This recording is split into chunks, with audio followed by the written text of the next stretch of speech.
Okay guys, so in this video I'm going to show you a comparison between the new MacBook Air M1 with 16 gigabytes of RAM and a MacBook Pro 2019 with the i9 2.4 GHz processor. That's with 64 gigabytes of RAM, and then an iMac 2020 with the i9 processor that contains 40 gigabytes of RAM. So those three systems, I will compare the same demo project that comes with Ableton. So you will see in the CPU meter between all of these three systems, and you will see how they handle the project basically. It works perfectly on the M1. It performs as it should. It's just slightly worse CPU-wise than the i9 processors as of now, and you will see that. So even though the tests, I've seen some different tests on YouTube and when I browsed on the internet, and I've seen that the M1 does incredible with Ableton. But I don't really think that's the case, and I will show you in this video. I mean, it's still, for that price, it's very, very good. It's an amazing system, but if you really want performance as of now, when Ableton doesn't run natively on Mac OS, then you should stay away from the M1, I think, if you really want that performance. So I'm going to, as I said, I'm going to play these demo projects, or the same demo projects, and you will see all of these three different systems on the same screen, so you can compare the CPU meters.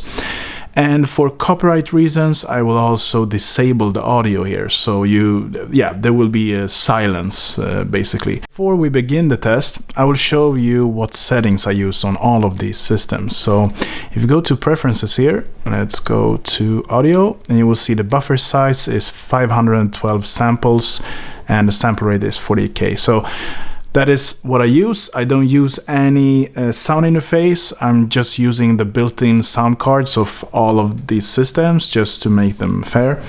And you can see here the latency shows 12.7 milliseconds on the iMac that I use. And I will show you the same thing for the MacBook Air here and the MacBook Pro. You can see the latency.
So as you can see in this test here, I tested this out and the CPU meter showed about the same between the iMac and the MacBook Pro i9 with Intel processor, and The MacBook Air here with the M1 processor showed around 30-40% of the CPU usage all the time. But the strange thing here is that the MacBook Air shows around 30% CPU usage all of the time, even when I'm not playing anything on Ableton.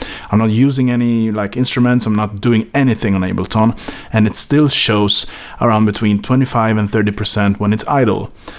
And that is pretty strange in my opinion. I don't know why it's doing that, because on my iMac it shows 0 or maybe 1% usage. Same thing goes with the MacBook Pro.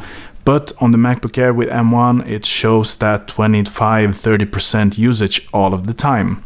And I know this might be because it's not optimized for the M1 yet. It does run through Rosetta, and but still, I'm doing these videos just to show you how they perform as of now. So if you purchase that MacBook Air from Apple Store right now, and you don't have any other choices than running it through Rosetta as of now. But Ableton Live will come with a version 11 soon, and I think that might be optimized, even running natively. I didn't hear about that yet, but it would be strange if they wouldn't go natively when they're releasing the version 11. Okay guys, that is it for this video. Please leave a comment and like this video. If you got any questions or so, please comment on this video as well, and I will try to answer all of your questions as soon as I can.